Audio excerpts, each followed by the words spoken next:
And then once we get going, it will be live. Trying a new thing where it goes live on my Instagram, but sometimes it doesn't work. But cool. So talking about how we pivoted updates with you, Exactly. right? Yeah. Right. So, but also something I've been digging into with as well, Trevor. There was a canary in the mine. So let's not pretend this is all COVID. It's not all COVID. Stuff had changed beforehand, right? It totally has, and us as business owners probably weren't as ready as we should have been. No, Right? because optimistic about it. Oh, it's just a blip. So Yep. it's not this. This is obviously one instant, but things had been changing and shifting before that. Yeah. Love that. So what I'll do is I'm gonna go live if that works for you. Yeah, perfect. We'll start immediately. I actually prefer live because if I mess up, I'm like, well, we're live. We can't go backwards. I do love live. What's the, we just riff away and just have a chat. It's all good. Right. Maybe I'm not logged into Zoom. Give me 1 second. I hate when Zoom logs you out.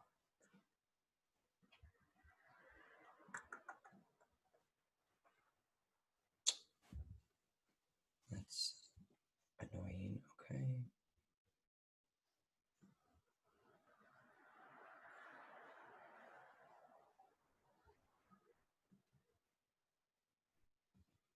Hold on, it just decided just went live this morning, and now it wants me to kind of fix this. Hold on. That's okay. We've got time. Streaming URL and then stream key. Can watch the live broadcast. I don't really know what that means. Can I check on my side if you're like, will it let me do that? Yeah, I'm not live yet. Hold on, I'm just trying to see. I read update before. Can watch the live broadcast. Okay.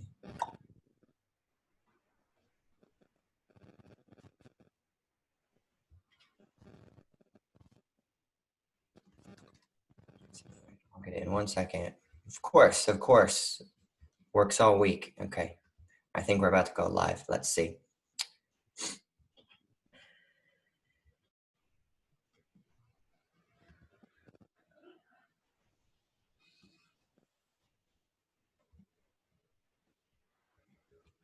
All right. I think we are bumping live here on all of our platforms. Yes. All right. We are live, everybody. Take it away. I know. This is a takeover. So my name's Clodagh, and I host a podcast called Agency Life. I had the pleasure of having Trevor on the show. Geez, Trevor, when do you think it was? Like maybe, do you want to stab a guess when it was? Like 8 or 9 months ago or something? I don't even know. Yeah, so I met her at a wonderful conference called the Digital Agency Summit, if I'm even knowing the conference, and was on her podcast last year. But man, things have changed so much. So yeah, it's been probably 10 months. Right. I think it was whatever we feel it was definitely, say it was only 9 months, it feels like 9 years because of what's going on in the world. And my podcast, I talk to agency owners about their life, their journey. How did they start their agency? They always have some crazy stories. And now more than ever, I have been staying in touch with Trevor. I've been following along on his journey, his TikToks, his Instagram, his updates. He is amazing. If you're not following him, get on there, but especially your TikToks. He's full of personality.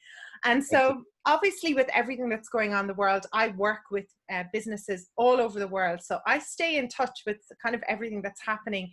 And so I feel like I'm at different levels with everything that's going on.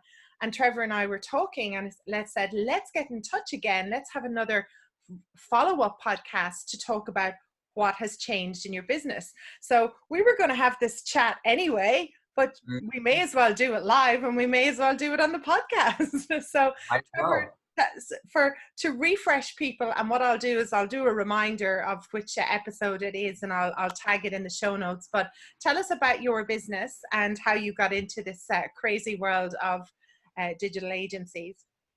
Yeah, and excuse my throat, I just got a tickle, of course, right when we Yeah. go live breakfast. So nobody worry, I'm totally safe. That's really funny. We're live. So yeah, so my name's Trevor. I own a video agency called Corporate Filming and Franchise Filming. I've been filming since I was 13. We help companies tell their story to drive sales. There's a story in everything, and we are really pivoting towards a subscription model where it's an ongoing basis, no US travel fees, just having companies give them the ability so they can focus on growth, so we can focus on the video. Amazing. That's really, really cool. And so up until like we had, we met last year and things were going incredibly well in your business and everything was happening. Towards the end of last year, the beginning of this year, what was sort of some indicators that things were changing? Obviously, nobody could predict a pandemic, but what were you kind of feeling business-wise, and what sort of challenges were coming into your business? I mean, I think with the whole COVID thing, right, which that's the whole topic right now, right? But I feel like what I felt was changing was people just want more and more things taken off of their plate. And Yeah. especially in our roles, the companies that win the deals are the ones that just handle everything. So I was more on the front line. I was like, man, all these pain points I keep hearing. So there are 1,000 video people, right, that film.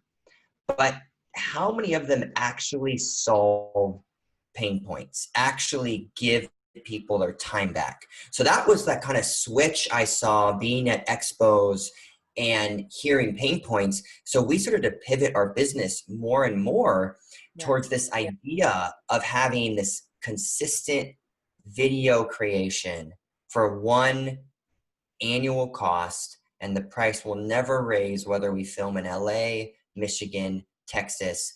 And that's just kind of the pain point. That's really the switch I saw last year. Right. Is just C-suites want things taken off their hands. Simplified and easy. Yeah, I think so. What sometimes happens in the digital agency world, the passion that we feel for video marketing, online marketing, websites, all of that, because we're so passionate about it and because it's free, as in it's available on the internet, we feel that a lot of people are as passionate or get as deep into it as we do, whereas a lot of people just want us to do it for them, right? They're not as passionate about it. They don't want to learn how it works. They don't want to kind of half learn and do a half implementation. I think there's more and more that message that people want to be really, really good and a specialist at their role, and they don't want to half do things. And I think every entrepreneur and new business owner makes this mistake when you first start. You're like, I want to help everybody. Hey, you, hey, you, hey, you. And because we just want income. We just want to be able to kind of make a name. And to be honest, some people may disagree with me on this. You may have to do that your first year just to get your name out there. Just kind of get logos on. But after 2 or 3 years, I mean, you got to have your, I'm reading a book called Find Your Zebra. I'll find the book. And it's about fine tuning who your ideal prospect is. And it's about niching. And to kind of go off what you're saying is we're kind of all over the place, but the companies that win in the end are the ones that have their message defined. And we help this industry do this. If you don't fit that mold, then we can't help you. I'm sorry. Yeah, and a lot of let's take that from you. Let's concierge, give that to me. Let's do that for you. There are of course people who want to learn, but they're a different type of person, and that's a different type of industry. So let's go, if we go before, so to sort of, let's say before COVID, what were the types of companies you were helping and what were you doing? And then let's talk about what's happened after. Yeah, so it's so crazy. I probably pivoted every year and a half. And it wasn't on purpose. I just feel like I was just listening more. And I still have a lot to learn on the sales side and the marketing side, but I just stopped rambling and I started asking questions. And it was more, and once again, it's more than about the product you sell. It's a deeper emotional issue they're like trying to solve. Yes. And that took me years to get, because I'm like, what do you mean? People just want video. Like, what? But it's deeper than that. So we used to go back.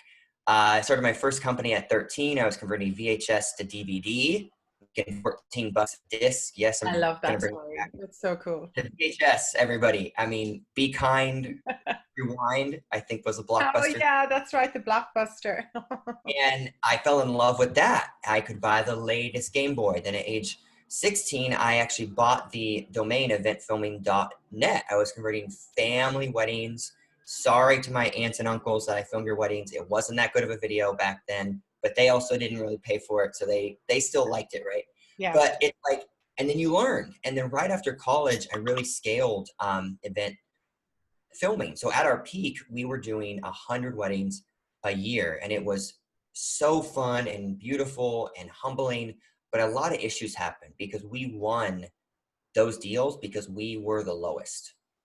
Right. That's why we won. Right. And for anyone listening, you don't have to be the lowest. I know you Don't do that. don't do that. Maybe do it in the beginning. Yeah. Maybe do it to get the ball rolling, but don't do that. But in the beginning, once again, do free work, do things cheap at the front, because you can't sell a high price item unless you have work to prove that you can do that, right? So you do have to do some front work. But after event filming, I've always been about names that say what we do. You don't have to ask. How event filming wasn't taken, I don't know. Corporatefilming.com and .net wasn't taken, so I bought that domain. So we help corporations film videos, right? So to kind of wrap up on your initial question, we pivoted from corporate filming. We now opened up a new division called franchise filming, and we help franchises drive sales with videos of their story. Awesome. So what does that look like now? Give us an example. Yeah, we just launched the website on Friday. We've been in franchising for years, and I think the one thing, it's really hard to break into an untapped market.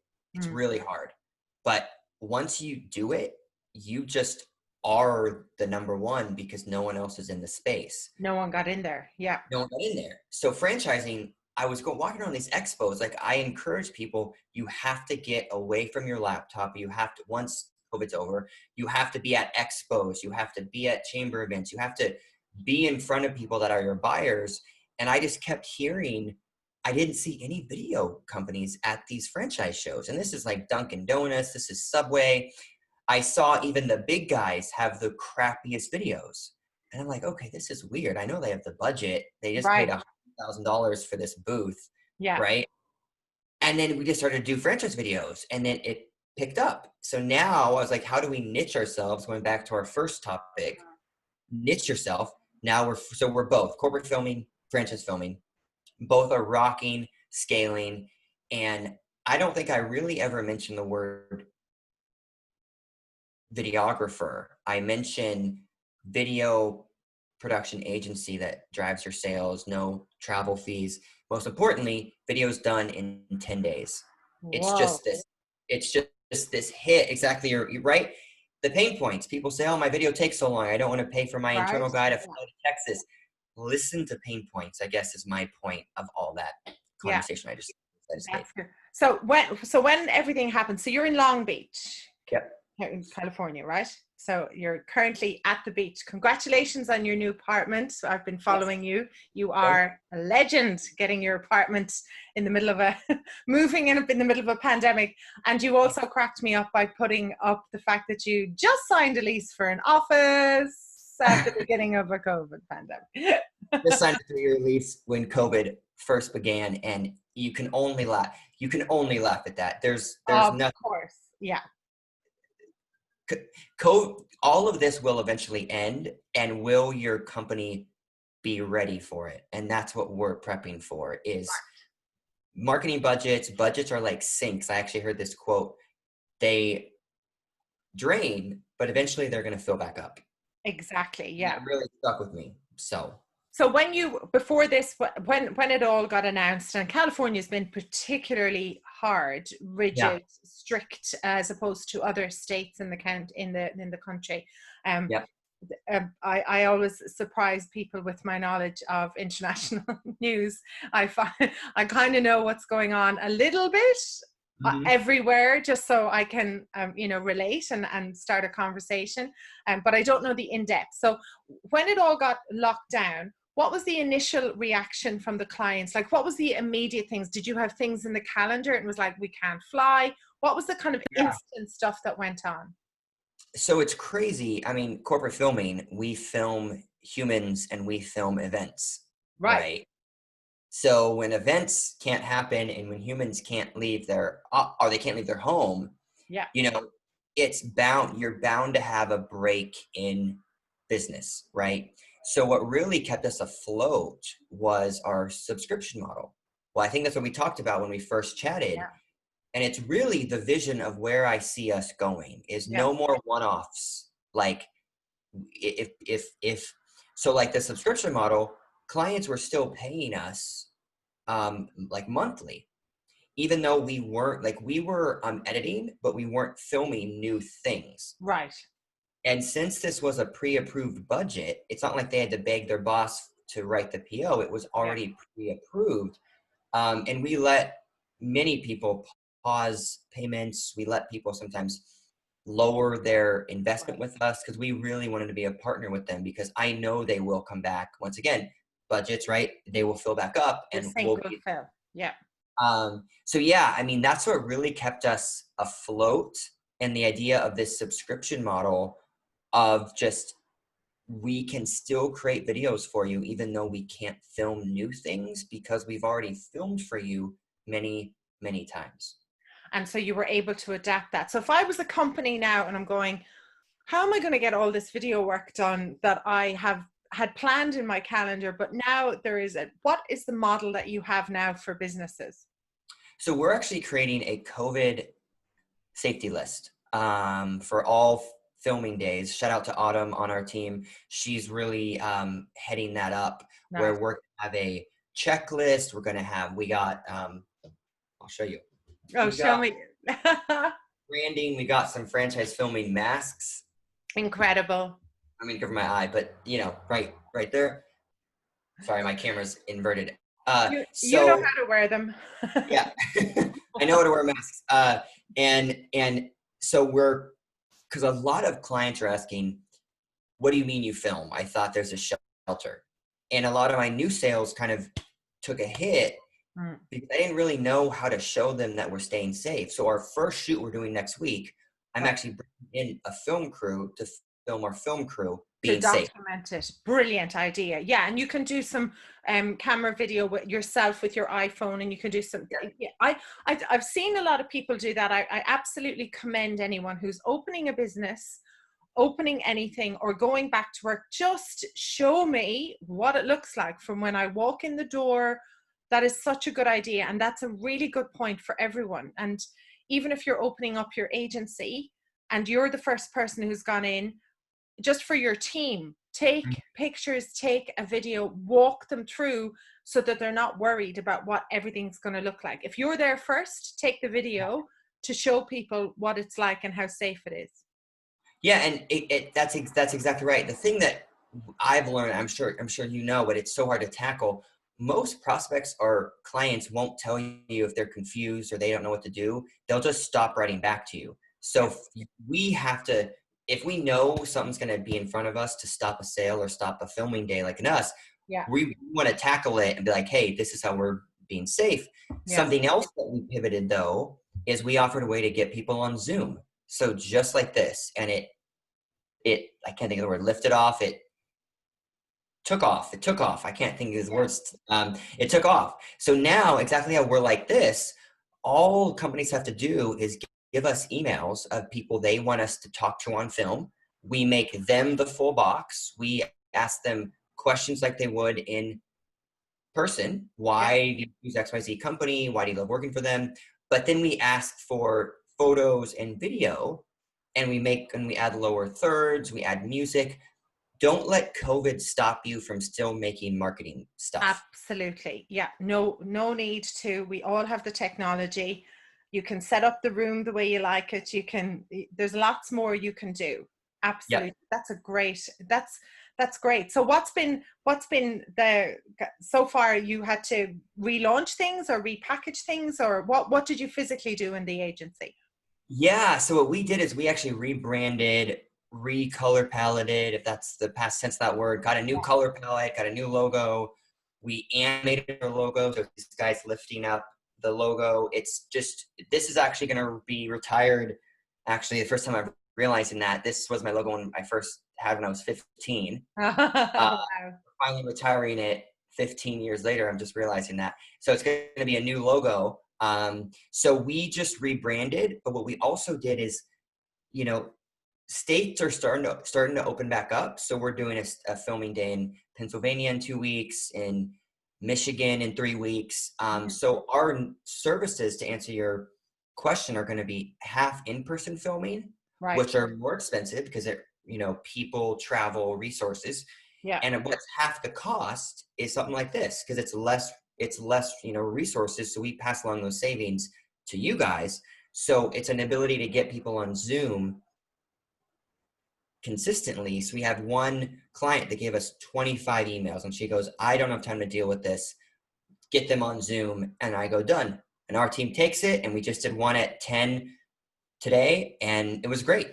So amazing. That is really, really cool. So if someone's doing the subscription, do you go out and do one lot of filming? Is that how you do it? And then you spread it over because you'll produce the editing over time instead of interrupting people constantly going, oh, this month, or this month, or this month.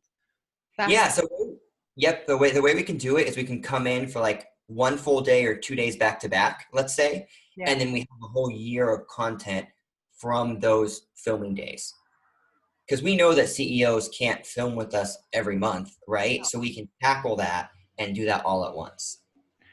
That is very, very impressive. That is very, very cool. So what are you excited about, and what are you excited about next, and how are you going to manage the travel thing? Like, talk to me about your logistics. Yeah, so our team's going to be traveling soon, fully, masks on, gloves, everything. I mean, travel's really cheap now. I mean, I've been on a couple flights to see I know, family. I've seen you. You were super brave. You went back home to the family, and then I saw you. I was like, you were the first person I saw in an empty airport flying I around. Yeah. Tell us what that's like, actually. So, man, it was fine. I mean, it I didn't want something I didn't want something happening in the world to hinder me from seeing my family. Yeah. So I was safe. I did hand sanitizer. I mean, the truth is, guys, we don't actually know the pizza guy that gave you pizza. We don't know where he's been. So I really think the whole airport, I would love to see people flying more, being safe, being a mask, like still be safe, because I think people are underestimating what being at home will do to people, right? So still be safe, still listen to laws, but I mean, I was fine. I was on a flight. It was totally fine. So Yeah. in terms of filming though, our team's still going to be safe. They're all going to get tested before we do our first shoot. We're doing a whole checklist so that clients know corporate filming, which is a big selling point as well, they're going to be safe before they meet my client to film. Right. So, And everyone knows. And there's plenty of lists on safety and things like that are out there. So it is possible to do that without a doubt. yeah. You Yeah. the difference with the flights that you were taking, though, Trevor, as opposed to the flights that are happening in Europe now, there wasn't anyone on your flight. Okay, true. And I was doing very short flights. I was going from Yeah. LA to Sacramento. Yeah. So that was like, Yeah. I've seen people on flights now and they're all on top of each other. And it's like, yeah. it wasn't like that when Trevor was flying. No, I mean, I've been doing regional Yeah. flights. I don't Yeah. think they're booked. I'm sure if I went to New York, that LA did, I mean, I'm sure that would be packed. Yeah. But yeah. What have you learned about yourself in the lockdown, Trevor? What surprised you, and what have you learned?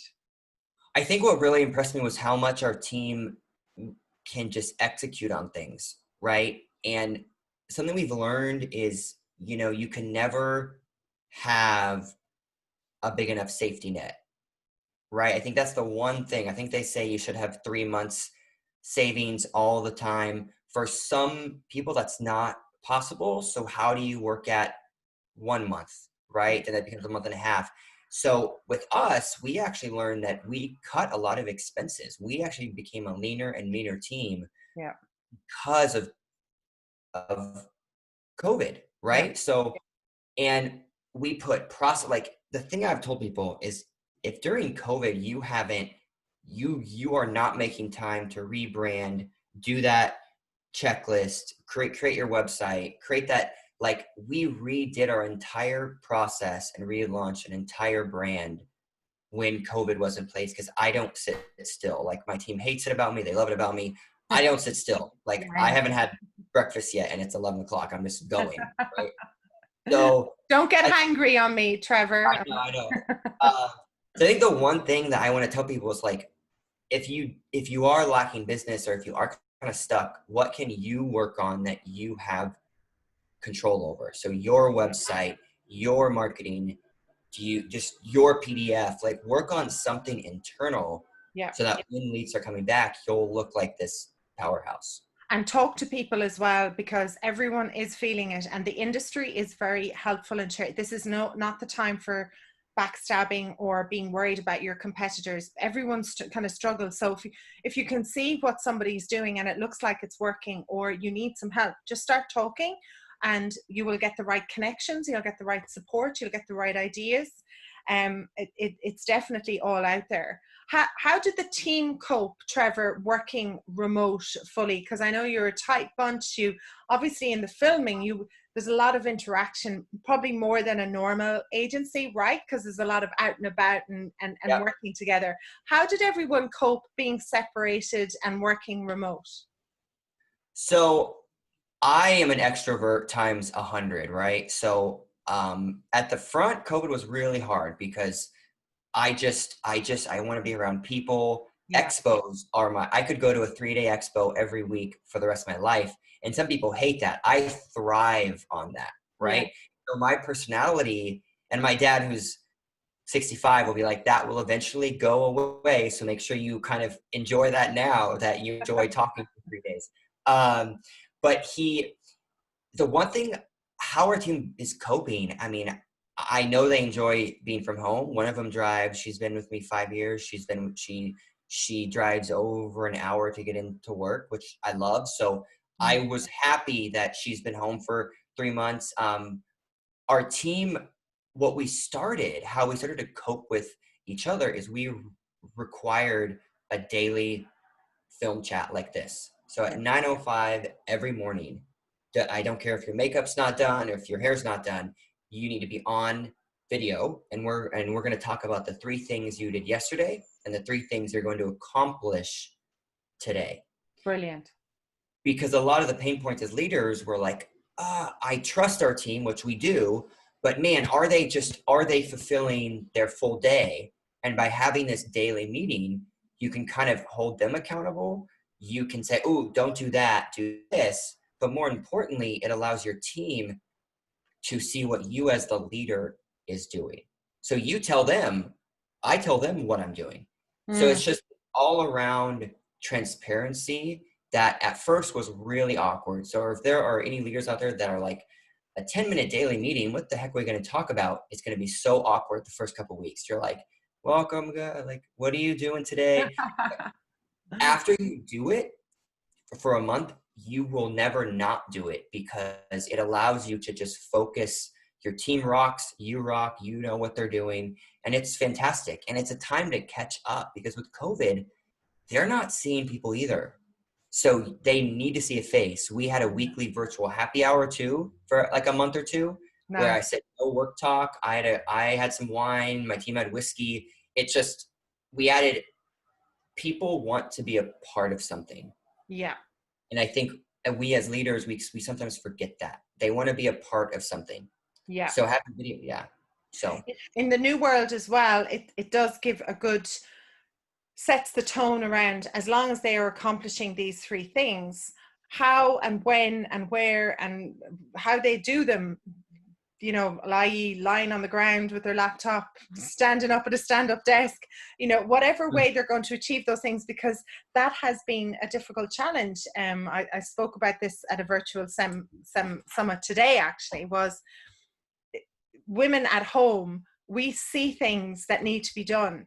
Whereas, and this isn't trying to be a sexist thing, it's just the way we see things, like messy situations, they kind of talk to us. So, Yeah. right, it's just the way we're programmed. So in order for us to work productively, we need the area to be clean. Or if we go into the kitchen, there's been many's a row in homesteads over the last COVID, because if we go in to make a cup of tea and the kitchen's messy, we will start cleaning the kitchen. It's just a thing we do, you know, it's just the way we're programmed.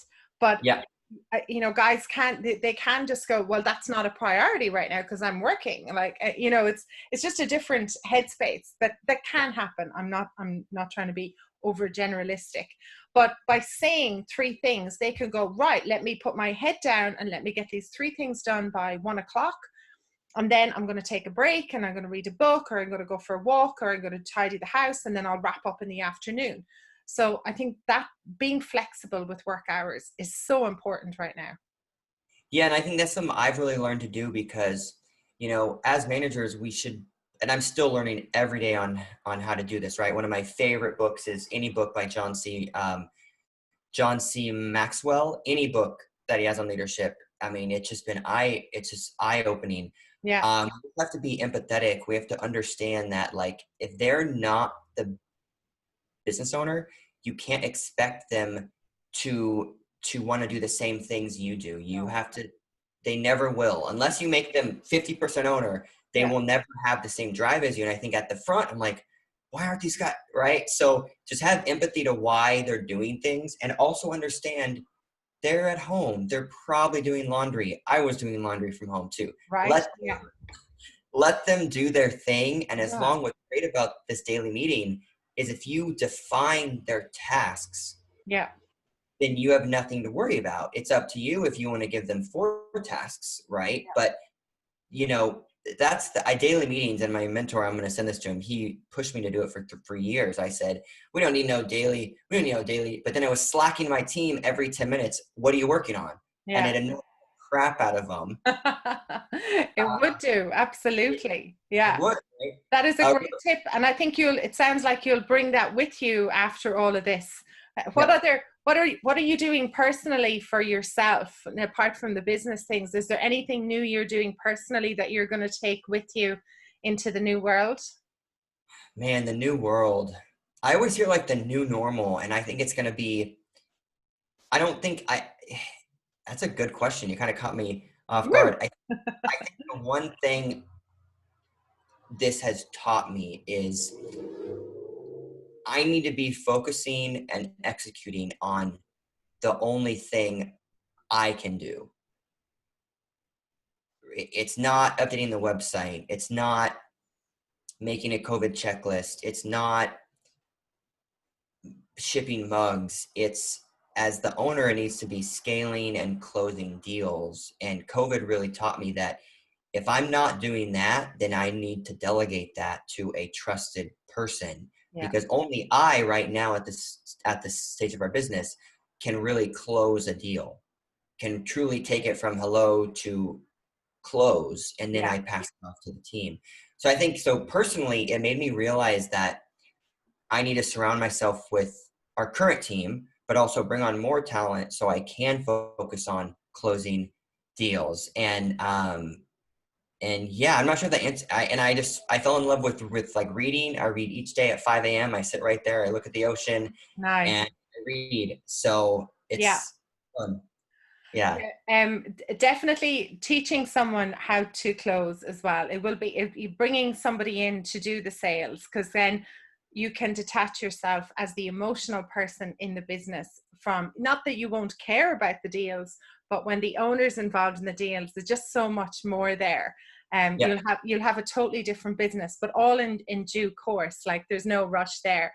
You've been really vocal, Trevor. I know I've seen you getting quite, angry at some points at what's happening, the way the government has handled everything that's going on in your state. There's some days that I can just feel it from you, from your posts. Mm-hmm. Talk to me about what's been going on and what you feel, because we talked about this before. It's like there has been, once this kicked off, there was a all out to save lives and health, which of course it was health, health, health, health.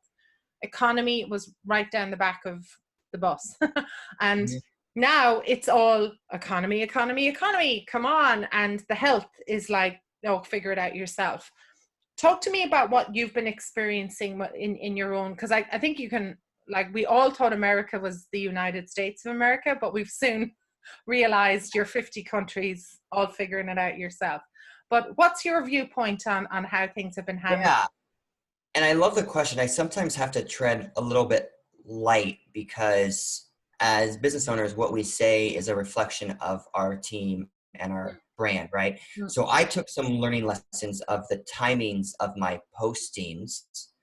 I could have waited a little more. Did I need to say it? To be fully transparent, I do think that we are starting to live in this world that unless you 100% agree with a certain view, you are evil. And I think that's a I very know. it's a Yeah. very dangerous thing to go down because, when I would post about the safety of businesses, people are saying, well, we need change. And I go, well, can't I care about two things? I know, right? You're not, yeah, I've noticed a lot of that going on. And it is okay. I would see your posts. I knew what was coming through because I know you as a person. You're passionate and you've got an opinion. You want to get it off your chest. It is okay to do that. That's what we came online for social media for in the first place, to have a bit of an old, whoa, like say our opinion. We're not hurting someone, and don't use it for hate. But I do feel the post that you had, I could feel the passion coming through and what you were feeling about everything that was going on. It wasn't evil or wrong, but you were getting backlash for that. Yeah, and I think, I sometimes forget I forget the power of social media, that the algorithm kicks it up if you suddenly get like two people to comment. The algorithm kicks it up. So when a couple people start commenting, I'm like, oh wow, since when do I have this much following on my personal Facebook? So it kind of caught me off guard. A, it made me realize the power of social. But B, I think it kind of came down to where I needed to listen a little bit to what's going on, understand the perception of my posts, but also if people are going to try and enlighten me, then they should be open to be enlightened as well. Yeah, it's a two-way street, right?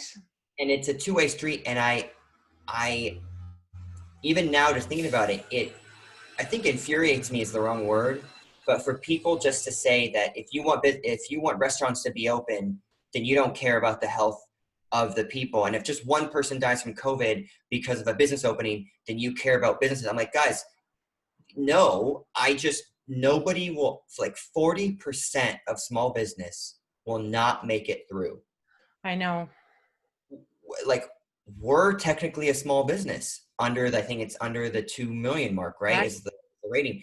We're going to make it through. But I feel like people need to understand that this PPP loan doesn't save everybody. Ethical business owners are not going to go out to Hawaii with that money. They're going to put it back in their business, pay their lease payments. So I think if people want me to be enlightened about how I post, they also need to understand that we cannot, and I'm trying to get more vocal because I'm just over people telling me how to think. Right. We cannot close the economy again. We cannot. What can we do? Do we give people robot suits where they're totally safe walking around? We need to get the economy buying again. It's that simple.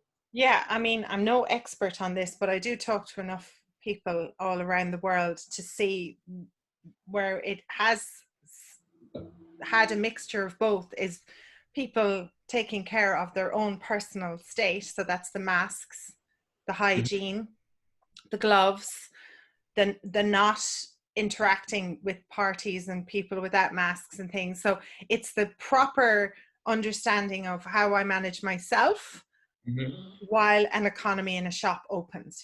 Like we just had our shops open here a couple of weeks ago, and it did feel comfortable to go in there, but mask and gloves and all that. And so far, it's only been a few weeks, but I think it's the mixture, isn't it? It's not the pretending it's okay and just going back to the way it was. It's like, okay, this thing is open. Can we social distance? The problem with the bars, though, like, that's the big problem. It's like, you can go into a bar and go, I'm going to really behave myself and socially distance. And then 3 shots in, you're like, who cares? I'm invincible. Yeah, and I may get into some hot water saying this, and I need to make sure I phrase my words right. I love the movements. I love everyone that is protest. I love it. Protest, I love it. But for people to say we need to close down restaurants and owners are going out of business, yet a million people can walk in the road not 6 feet apart, but Yeah, for them to say that's okay because it's for a better cause, yeah, I don't buy that. If people can do that and go on the road, which I love that, then restaurants, which every restaurant I've been to has listened to the law. yeah, Okay, we're not talking about the nightclub that let 1,000 teens in. We're not talking yeah, yeah. or the Right. raves in Joshua Tree that are happening, right? We're not Right. talking about, No, no. those do look fun, but I would never go there now. So like we're talking about that if that can happen, if you can allow, if a million people can protest in the road, then mom and pop bakery shop should be able to stay open and serve people inside. It's Yeah, and that. figure out do the due diligence and figure it out. Yeah, it seemed to, yeah, Yeah. it was a tough. We could see that it was a tough one to witness, but again, it kind of just took everyone by storm. It was such a quick knee jerk, that it was such a overhaul. It was such a reaction that happened so quickly and overnight. It was like phenomenal that there wasn't. Then it was like, oh, we have these rules over here for the thing that we're dealing with here. It was, yeah, it was Yeah. phenomenal. I agree. There should be a way for both the Yeah. health and business, Yeah. not either or, right?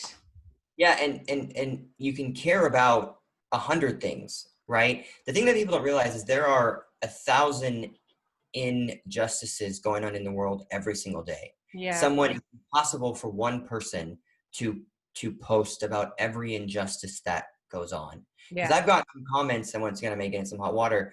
All I do is post about business. Don't you care about this movement or that injustice or that right. injustice? I go, Yeah, of course I do. But also there was someone just got killed yesterday for being XYZ. I didn't see you post about that. yeah, Like people are starting to tell me what to post. And to be honest, I'm just kind of getting over it because yeah.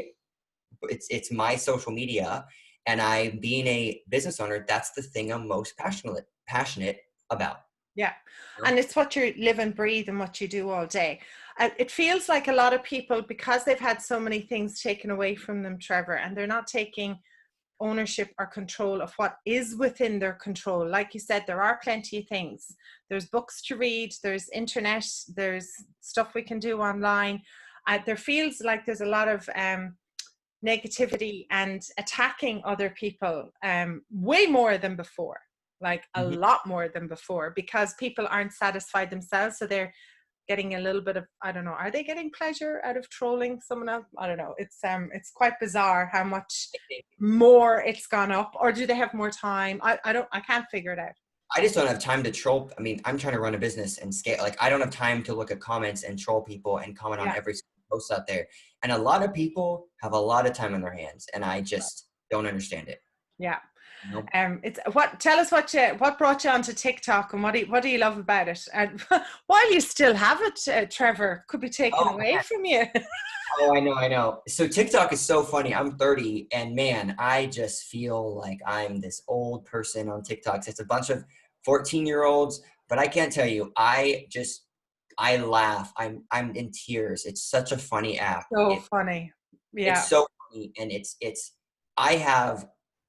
I have triple the following I have on TikTok in a month than I do on Instagram. I know. Yeah, there's amazing traction on there, right? If people wait to go on TikTok as business owners, are people that are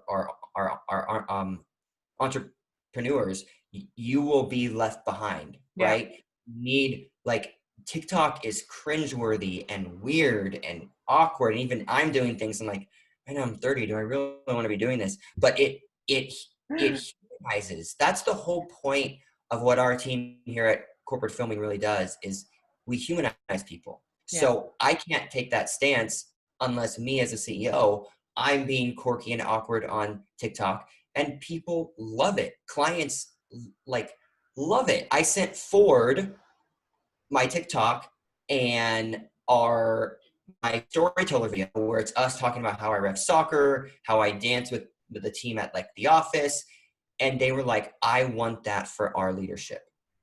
Brilliant. It's this COVID has just let this wall down. So TikTok, if you want to be a thought leader, TikTok is the way to go. Hashtag marketing, hashtag real estate, hashtag have fun with it. And you will, one of my posts got 1 million views, which is crazy. And that really helped us get up. TikTok is fun.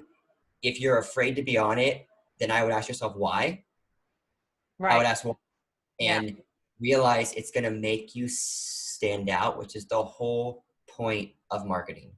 And if nothing else, it's going to make you laugh. Some of the Oh, I'm creativity in of tears. people in there, I am weak laughter.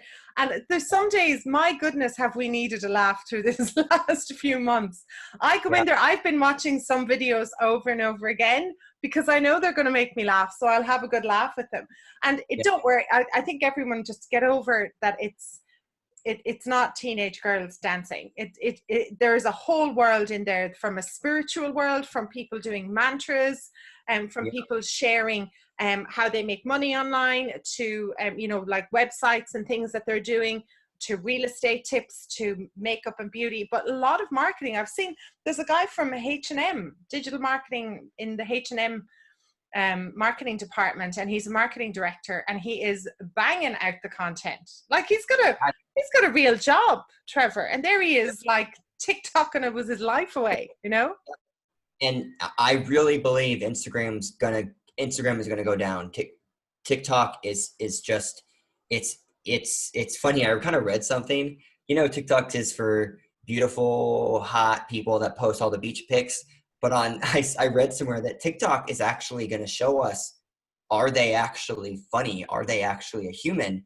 Right. Some of them aren't making it because they realize that you can't just post a hot picture of you on a beach. You have to actually engage people. Right. And so to wrap on that, TikTok, if you're an entrepreneur or business owner, get on it. It's going to be awkward. Post once a day. It takes 4 minutes to do something.